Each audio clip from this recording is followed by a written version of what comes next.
So, good morning mga boss. Ako po ulit, si Nanpro Mechanic. And today's vlog, meron po tayong i-review na isa po sa mga super bikes ni Kawasaki. At napalad po tayo dahil nandito po siya ngayon sa Kawasaki BLC Cycle dito po sa San Jose del Monte, Bulacan. Nagkaroon po tayo ng pagkakataon na at malaman natin yung price. Din na rin yung mga features na meron itong unit na to. So maya ko na lang po sabihin kung ano siya. Pero sure naman po ako na mag-enjoy po kayo dito sa ipapakita ko ngayong motor. By the way mga boss, kung ngayon ka pa lang po nakasama sa ating biyahe at mahilig ka sa mga ganitong klase na content, so marami po tayong ginagawa dito sa channel na to. Ngayon po is nag-review muna tayo.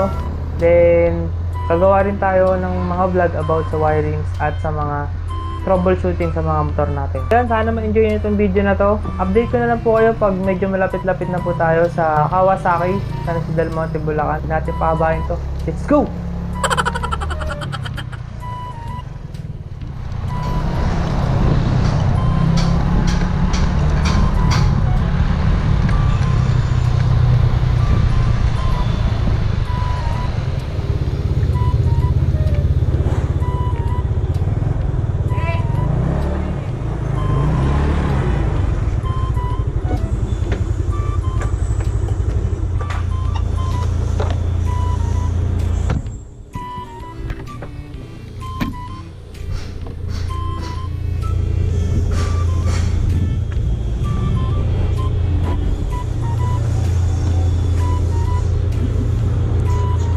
Okay mga boss, andito na po tayo sa Kawasaki BLC Cycle. Tara po, pasok na po tayo sa loob. Let's go!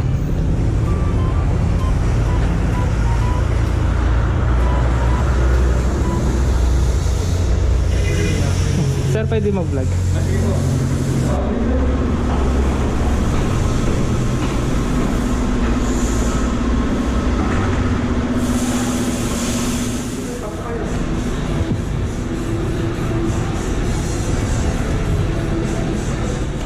Okay mga boss, kasama natin si Sir BJ. I-explain po niya yung mga meron na features itong ZX10RR. ZX10RR.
Ito sir si ZX10RR. Difference po niya sa base na R model natin. Ito sir yung mismong gamit ni Jonathan Ray sa World Superbike Championship. For 6 years na, nadire-diretso sila nagka-champion. So ito talaga yung pinakamagandang bike ngayon sa buong mundo. Pinagkaiba niya sa regular na ZX10R, yung engine internals niya, ano po siya, gawa sa titanium. Panel piston rod, pistons and titanium rods po siya. So yung titanium mga piston pa lang niya, $1,500 lang isa. So kung magbubuo tayo ng ganito na from base ZX10R, sobrang mas mahal pa rin yung aabutin niya kaysa bumili ng ZX10RR na. Tapos yung wheels din niya, naka Marcassini wheels na rin siya. So very lightweight siya, pang track talaga siya. Tapos yung brakes niya steel braided na Brembo brakes. So yung stopping power niya maganda talaga. Then yung Showa suspension din niya versus dun sa base model, mas na-fine tune siya, malaki yung adjustment niya.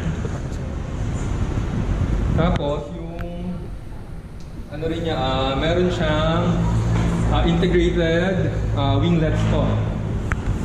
Ayan.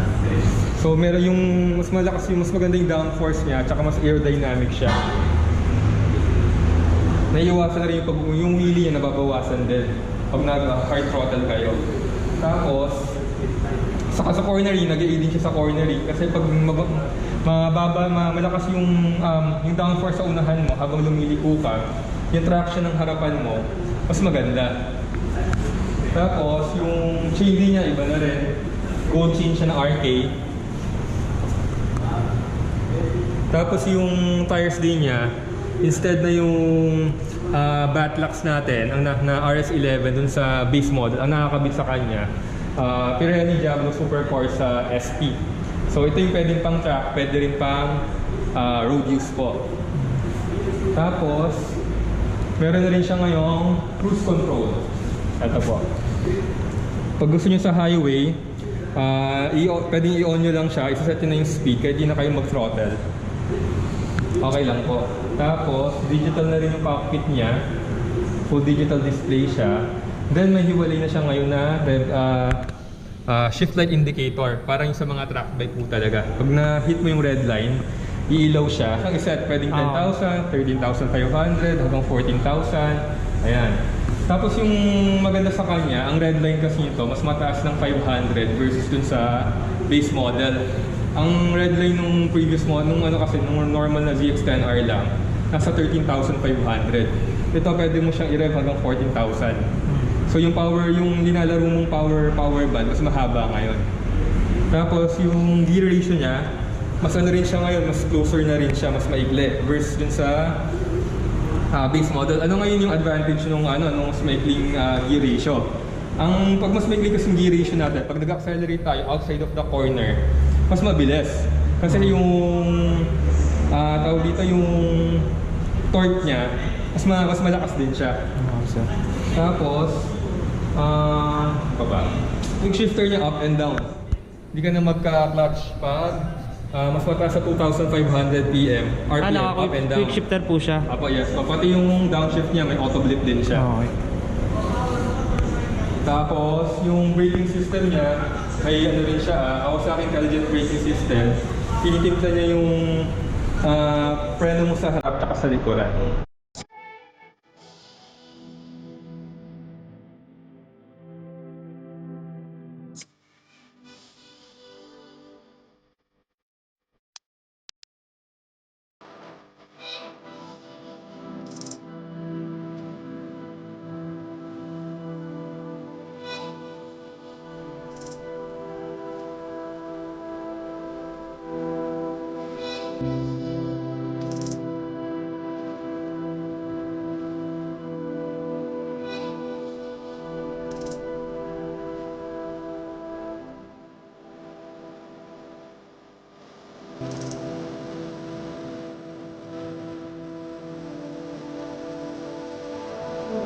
Sa price niya, 1,525,000 po. Ayun mga boss, ang ZX-10RR.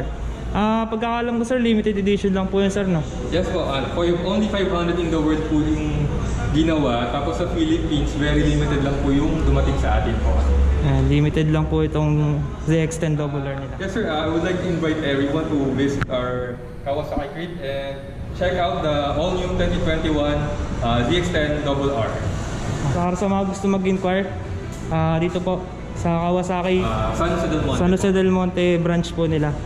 Nandito po yung kanilang bagong model ng Kawasaki na ZX-10RR.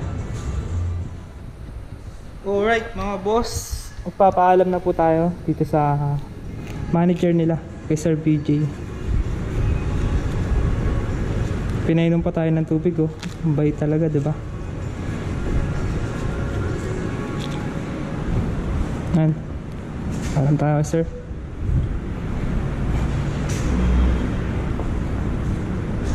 Sir, salamat po. Shoutout po kay Sir BJ, manager po ng Kawasaki. Thank you, sir.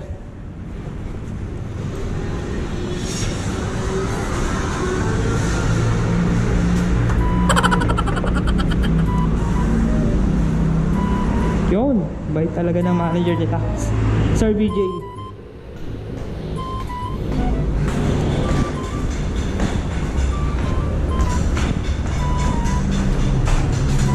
Yun Uy, ulan na. Ayan, shout out Kawasaki BLC Cycle. Ang kanila pong location, Road to Quirino Highway, Barangay Minuyan. At po, ano nila, landmark. Ayan, may weldingan na may gawaan ng mga sidecar sa tapat po nila. Tapos dito lang makikita yan. Ayun, meron sila mga small bikes dito nasa baba, tapos nasa taas yung mga big bikes.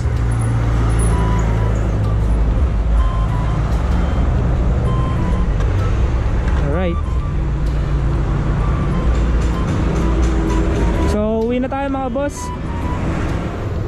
Thank you sa pagsama sa akin dito sa Kawasaki Sabang Palay branch. Peace.